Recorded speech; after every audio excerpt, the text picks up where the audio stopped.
Welcome back to Measure What Matters, Video 2, Reporting to Leadership and Other Departments. I'm Shoshana Maraney, founder of Longform Labs, and I've been making fraud easy to understand for nearly a decade. And I'm Gilit Saporta, Senior Director of Analytics for the Fraud Product Group at DoubleVerify, and I'm a fraud fighter. I'm also Shoshana's co-author of Practical Fraud Prevention, a fraud analytics and data science training book published by O'Reilly in 2022. Have you ever asked yourself, why am I into fraud fighting? Is it the thrill of the chase when you're tracking down a fraudster? The satisfaction of catching a bad actor and knowing you protected your company? The feeling of being a vital part of your company and users' experiences of it? Whatever attracted you to the job, you probably never thought, I love putting together reports about how we fight fraud and why it matters. You probably didn't think, the best bit is educating people who have absolutely no clue about fraud or payments, why my job actually matters.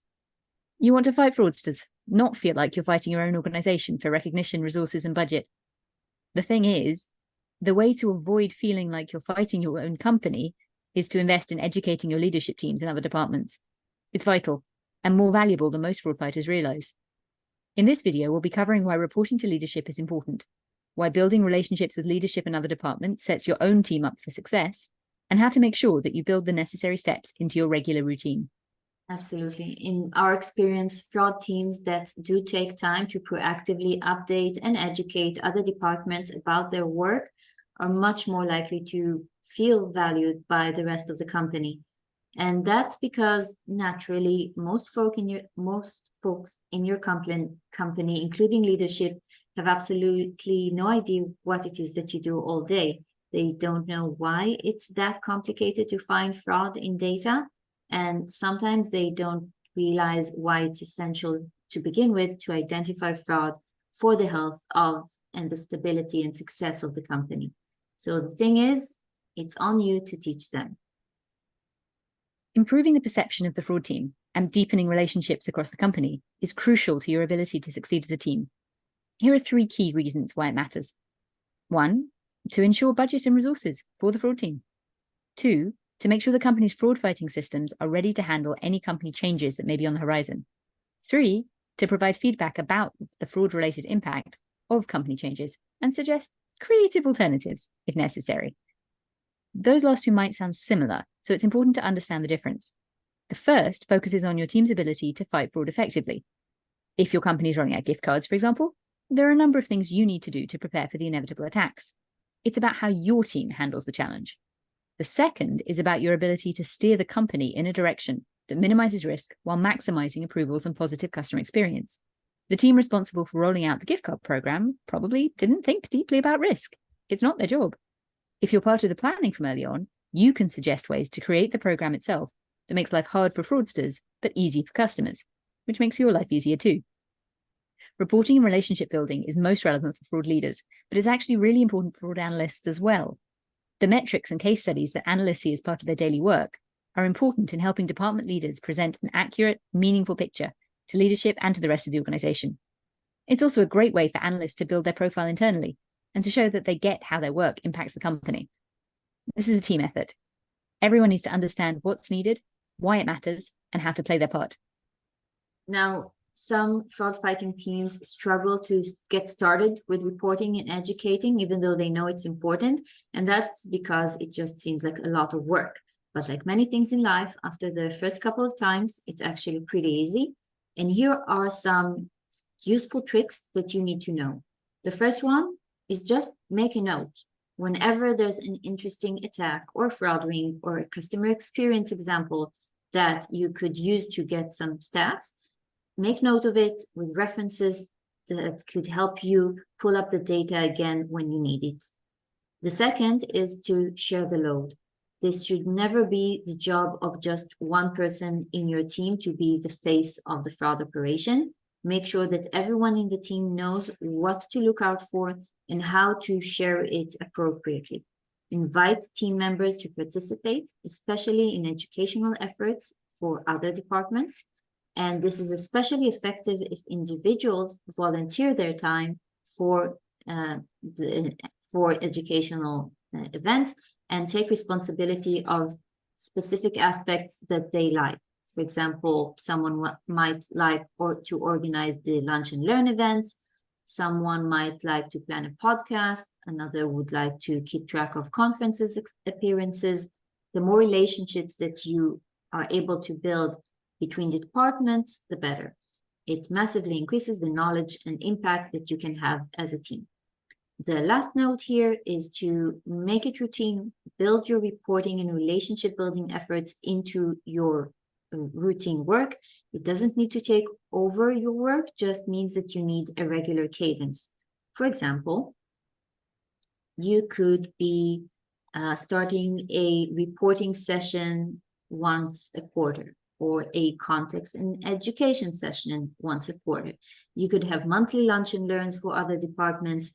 You could have a quick bulletin. This is what I do in my organization to other departments once or twice a quarter to update them on the latest news from their friendly front department. You could have a bi-weekly podcast if speaking is easier than writing. That can be for internal use, or it could be client-facing.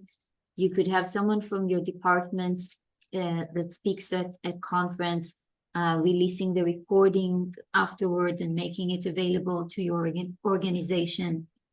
And also, if you read or listen or watch something within the community that you think can be of interest to other departments, share it with the context of why you thought it might be valuable. All of this may sound trivial, but this is an important part of your role. And unfortunately, many of us, myself included, tend to deprioritize this part of our job way too often. Reporting and educational efforts go far beyond basic metrics. Trends, lessons, specific instances of interesting attacks like the refrigerator attack Gilit mentioned in the first video in the series, these are all equally important. However, metrics are the foundation of what you need to present internally. You want to show your team's work and the impact that it has. So let's talk about what you need to know to do that properly. Most of the key metrics are ones you probably have at your fingertips. Chargeback rate, approval rate, attack rate by unique attackers, false positive rate. In all of these cases, you'll likely want to have the numbers for both the dollar amount involved and the percentage of transactions affected. You may choose to present only one of these actively, but you'll want the other in your back pocket in case the question arises. And the differences are sometimes instructional. Additionally, you'll want not just the numbers for the period you're reporting on, but also how they compare to relevant previous periods. For instance, if you're reporting on the quarter that just wrapped up, you'll want to know both the comparison to the previous quarter and how it fits into the preceding year, probably including the numbers for the same quarter a year ago. Again, you may or may not choose to present all of this information, but you want to have it easily accessible and to have reviewed the numbers beforehand so there are no surprises. And let's face it, it's best practice. It's best for the whole team to know this context, not just the fraud leader. Regardless of the specific metric, remember to present both the fraud you stop and the approvals and good customer experience you enable. Revenue generation cannot be underestimated as part of the message when you present to leadership and to the rest of the company. You're part of the wider organization and you act like it, so make sure they know that too. Absolutely. It's also worth being open-minded about which metrics beyond the fundamentals can be used. So there are some metrics that will be key to presenting an accurate and hopefully impressive picture of your fraud fighting work that would be relevant just in one quarter. For example, say that this is that quarter where your company is rolling out the gift card program that Shoshana mentioned as an example before. You would want to report the first steps that the team has taken to prepare for the launch, and then the initial results once the gift cards are starting to be operated, and that some of those inevitable attacks are starting to come in. Later, you would want to report how it's evolving and the results as your work is improving. As a second example, the enablement example, if you found a way to make logins smoother based on your team's ability to recognize good users, not just fraud, then that is a fantastic thing to report for the relevant time period. You can report how much faster logins are now, how many users are affected, and if possible, any stats around the increased usage of your system or the increased volumes of transactions. So note that for these examples that we've just mentioned, you would need strong collaboration with other departments on every level. So that means you need to actively look for ways to improve customer experience and help help other departments meet their goals.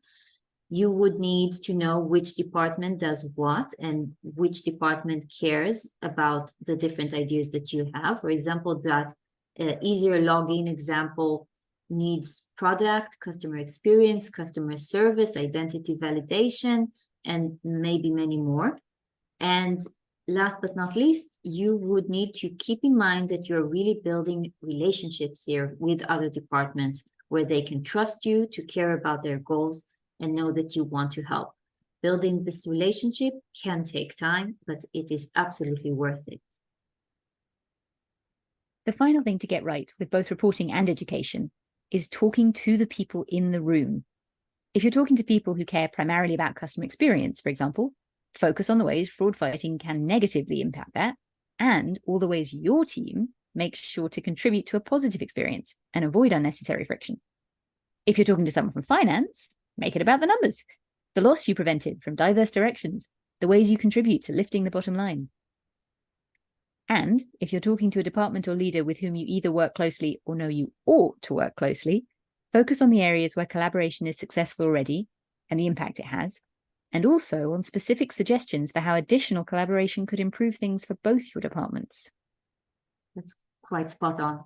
So before diving into the next video in the series, here's what we hope that you took away from this one.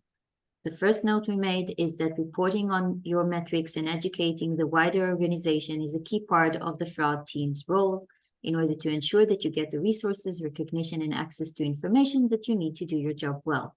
The second is that this is an achievable goal as long as you consistently make note of relevant stats and stories, share the load within the team, and most of all, set a regular cadence for reporting and educational efforts. And we gave a whole list of examples on how to make reporting and educational opportunities available. Make sure that you present not just the key metrics, but the essential context around them. Any supplement metrics with stories about successful projects is super helpful, especially if it includes collaboration with other teams. And present both metrics and educational efforts in a way that targets the people in front of you, a way that's appropriate for their main focus and interest. As we said in the previous video, measurement and metrics are all about impact. You need to consistently demonstrate the impact that you're having on your company, ensuring that the relevant stakeholders and colleagues have the context that they need, so that eventually they will also keep you in the loop on relevant upcoming challenges to your business. The fraud team's relationship with the rest of the organization is needed for the continued success of fraud prevention. We hope you've enjoyed this video in our Measuring What Matters video series. See you in video 3, Measuring Chargeback Rates.